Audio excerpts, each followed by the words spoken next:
Bismillahirrahmanirrahim. Assalamualaikum warahmatullahi wabarakatuh. Syukur alhamdulillah kita masih dipertemukan kembali di channel ini.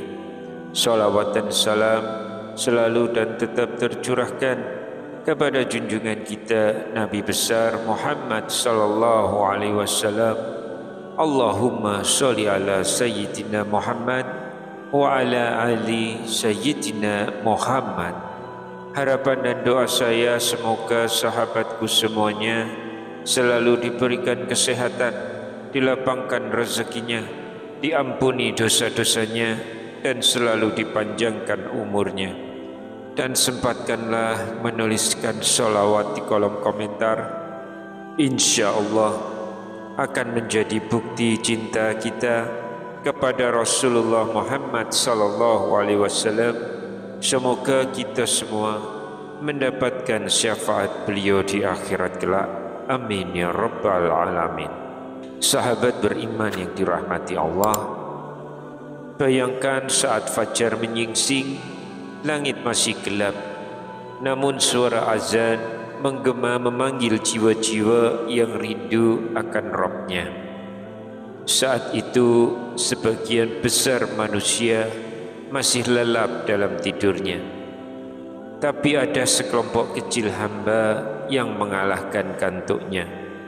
Mereka beranjak, berwudu dengan air dingin, lalu berdiri tegak dalam shaf, menunaikan kewajiban sholat subuh dengan penuh khusyuk. Itulah waktu yang luar biasa nilainya, waktu yang sering diabaikan, namun menyimpan 9 rahasia besar yang Allah hadiahkan bagi mereka yang tidak tidur setelah sholat subuh.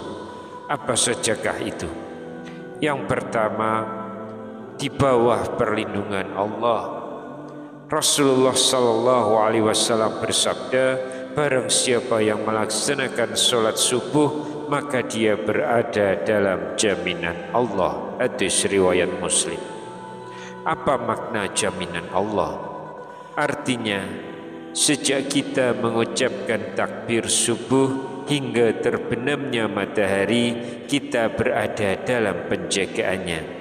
Dosa-dosa kita dilindungi, hati kita dijaga, bahkan makhluknya pun tak akan mampu mengganggu kita tanpa izin darinya. Lalu yang kedua, terlepas dari belenggu setan. Tahukah kita bahwa setiap malam setan mengikat 3 simpul di tubuh manusia? Rasulullah sallallahu alaihi wasallam bersabda, setan mengikat di tengkuk salah seorang di antara kalian 3 ikatan saat ia tidur. Bila ia bangun dan menyebut nama Allah, lepas 1 ikatan. Bila ia berwudu, lepas ikatan yang kedua. Bila ia sholat, lepas semua ikatan. Hingga pagi harinya ia semangat dan jiwanya bersih. Hadis riwayat Bukhari dan Muslim. Jadi saat kita bangun untuk subuh, membaca doa bangun tidur, Alhamdulillahillazi ahyana ba'dama amatana wa ilaihin nusyur.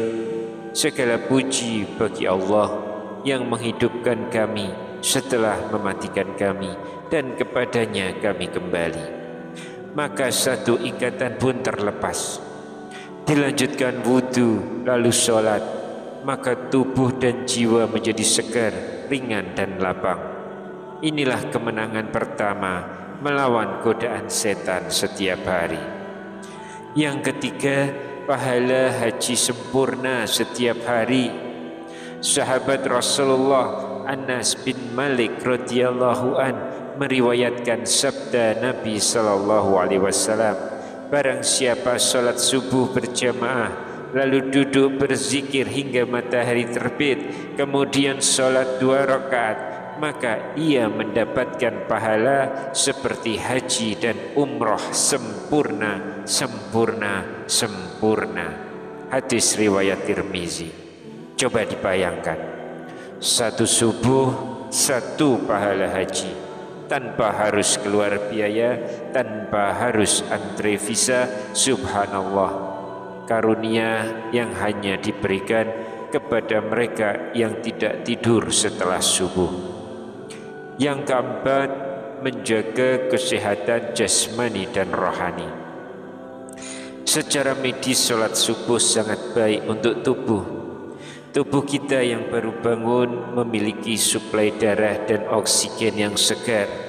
Maka gerakan sholat membantu meregangkan otot dan merangsang kerja jantung. Allah tidak memerintahkan sesuatu melainkan ada hikmah besar di baliknya. Subuh hanya 2 rakaat, namun di balik kesederhanaannya tersimpan keberkahan yang dalam. Bayangkan, dalam kondisi tubuh paling alami, tanpa makanan, tanpa beban, kita langsung bersujud kepada Sang Pencipta. Itu bukan hanya ibadah, tapi pengisian energi rohani dan fisik yang luar biasa. Yang kelima, jaminan husnul khotimah. Rasulullah SAW bersabda, barang siapa sholat subuh, maka ia berada dalam jaminan Allah.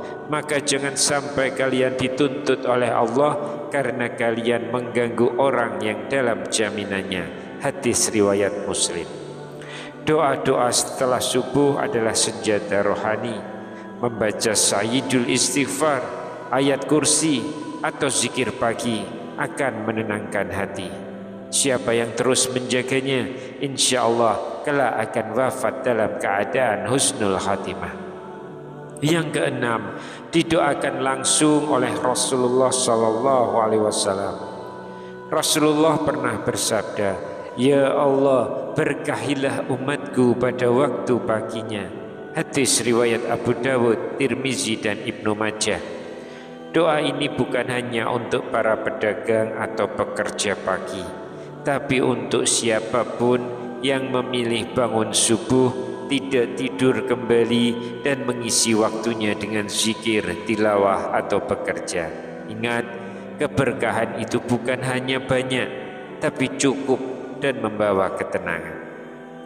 Yang ketujuh, pahala lebih indah dari dunia dan isinya. Aisyah radhiyallahu anha meriwayatkan, 2 rakaat fajar, salat sunnah subuh lebih baik dari dunia dan seisinya. Hadis riwayat Muslim. Apa artinya dunia dan isinya kalau hati kita gelisah? Tapi dengan 2 rakaat sebelum subuh, Allah memberi kelezatan iman yang tidak bisa dibeli dengan apapun.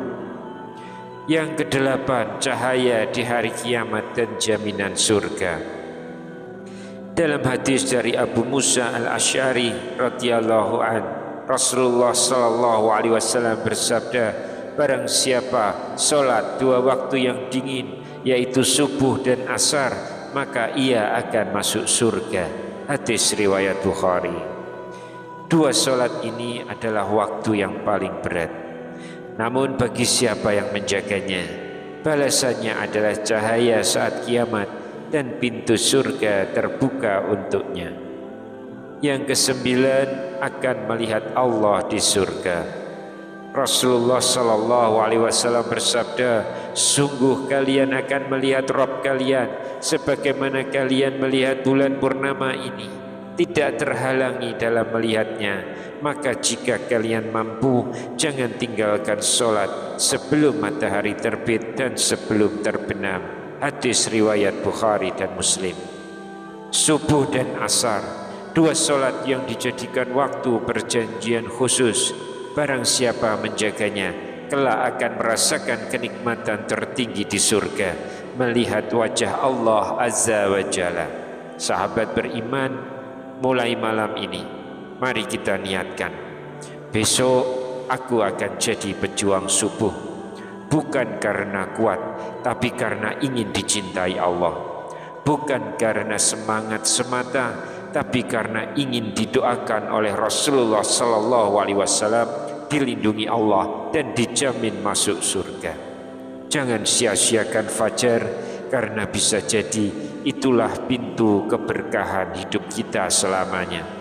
Semoga Allah membangunkan hati kita untuk bangkit sebelum mentari menyapa dan menjadikan salat subuh bukan sekedar kewajiban, tapi sumber cahaya sepanjang hayat. Amin ya rabbal alamin. Wallahu a'lam bishawab. Wassalamualaikum warahmatullahi wabarakatuh.